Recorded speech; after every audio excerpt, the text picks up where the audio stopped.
Hey guys, so the next group we're going to talk about are called Exodusters. And who are these guys? They are farmers, like the regular homesteaders, but they are African American farmers who are going to be engaged in a massive exodus out of the southern states.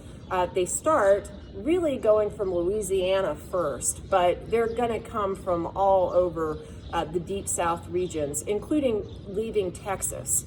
And where are they going? To a place called Kansas. And there's a reason for that, and there's a history to why this exodus takes place that you should kind of know about. Now, think back to early U.S. history. You know that slavery was an institution in which all of the colonies engaged. And then we fought the American Revolution. And during the American Revolution, we lay down some markers in our founding documents. So think about the Declaration. These truths are self-evident, that all men are created equal, that they are endowed by their Creator with certain inalienable rights, that amongst these are life, liberty, and the pursuit of happiness. Well, how can you have that ideal and still have slavery? Some of the colonies that turn into states are like, you can't. So that's why in 1777, for example, Vermont makes slavery illegal. Massachusetts will follow a little later, and you have, there are many reasons why the North ends up gradually collapsing slavery. But I would make an argument that this institution that had been around for literally ever, since the beginning of humanity, is in part considered not a good institution because of ideas that crop up, not just from the Enlightenment, but from various thinkers that start considering the human individual, the human being, a person, the humanity of a person, sacrosanct.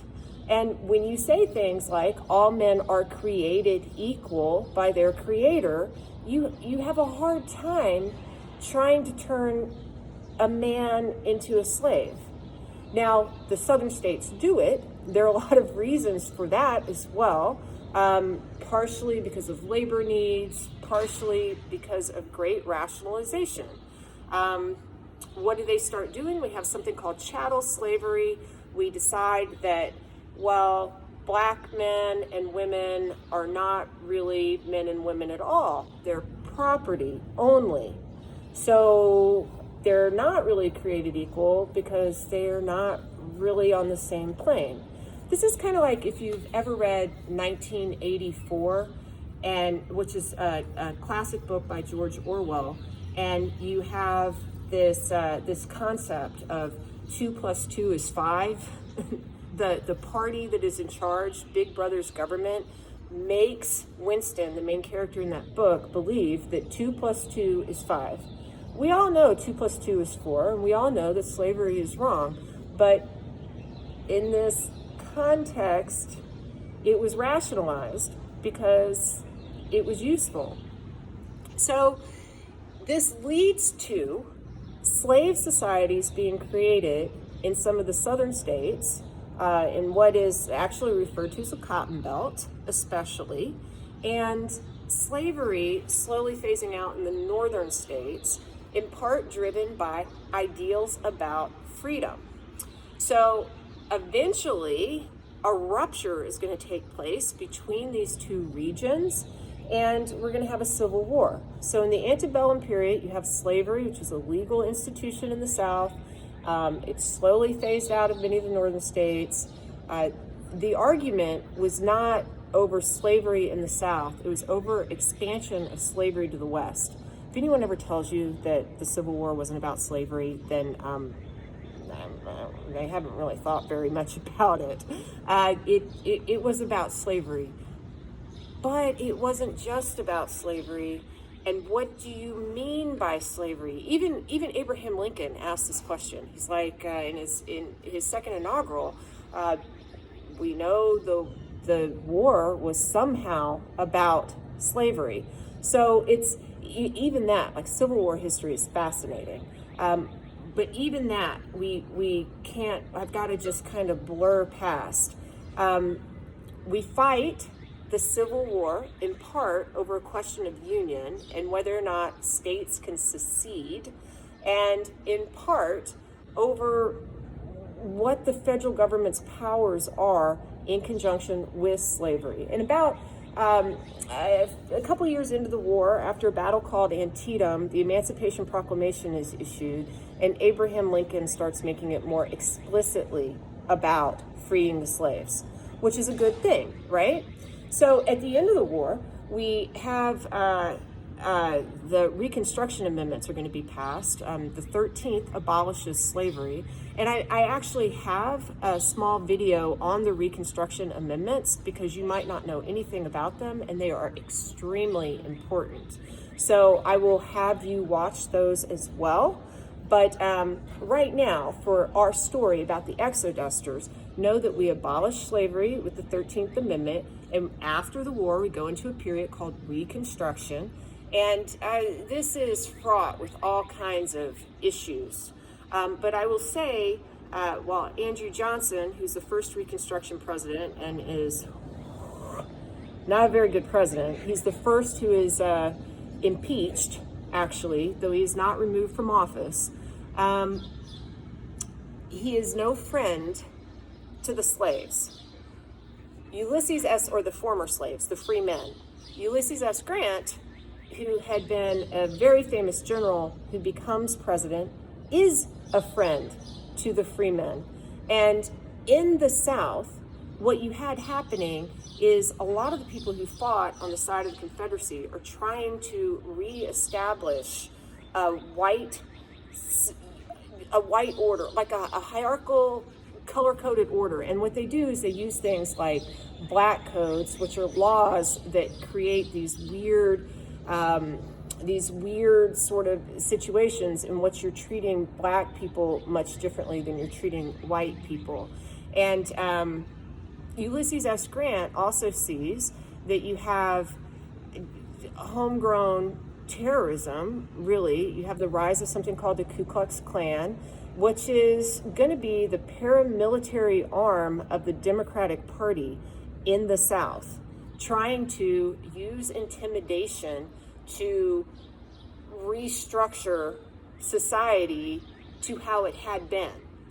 So Ulysses S. Grant's going to see that, and he's actually going to try and fight against this in some really admirable ways.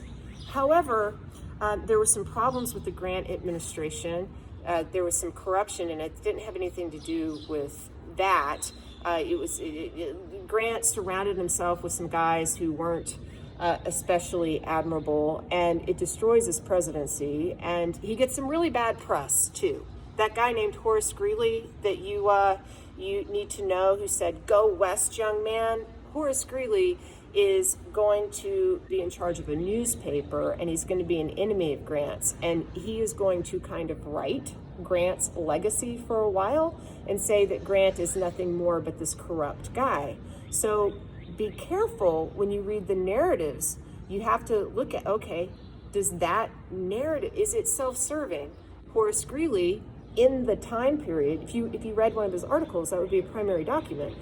When he attacks Grant, it may or may not be a fair attack, right? But anyway, Grant is going to leave office, and we're going to have an election which will be contested.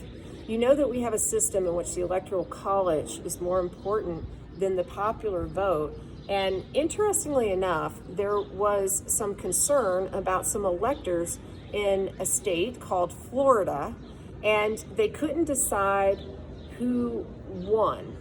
And a guy who was running as a Republican named Rutherford B. Hayes is going to push to win, and by promising the South something, he's going to end Reconstruction. Now, it is a misnomer if you think that the South was totally occupied by military troops. It's kind of like thinking that the military is occupying all of Afghanistan. We don't. We have some troops here and there to keep things stable. And especially in places like New Orleans, we had troops who did help black populations, especially if you were in the country, you had no protection at all. And after Reconstruction collapses, you really don't have any protection. And this is what goes down. So Reconstruction ends in 1877, and black farmers are like, oh my God, this is a harsh life. We're essentially living slavery again in a different way, even though there were Republican representatives for a while, because the 15th Amendment grants black people the right to vote as well. Black men, not the ladies, were going to take a little bit with them. But a lot of that gets overturned as old Confederates get the right to vote again and upend it, and essentially these guys are left out to dry. I mean, it just is. I love the country, guys. Sometimes we have to recognize that we've done certain things, and hopefully we can learn from them. But we have various people within the black community, guys like there's a fellow named Pap Singleton, who will say, hey, don't stay there. You know that cry that Horace Greeley has, go west, young man? If you aren't happy where you are, pull up your bootstraps, make your fate. We can go west. Let's go. Let's do it. And a group of black farmers are going to start leaving the southern states in a great migration, and they're going to go to a place called Kansas, in part because this is a territory. It actually was called Bleeding Kansas for a while in the antebellum period, where there was a fight between people about whether or not it would be a slave or a free state. And it ends up being a free state, and it's tied in part to a guy that many black people in that period saw as a liberator named John Brown. So they go to Kansas to start a new life like the other homesteaders who were going onto the Great Plains. Now, of course, in Kansas, it's going to be very flat. They're going to have a lot of the problems that the other homesteaders had, and it's not going to be an easy thing to do at all. They're not always welcome. It's going to be a struggle, but they do establish some communities that even still exist today. Like there's a city called Nicodemus, Kansas, which is a predominantly black community, and that comes from this great migration.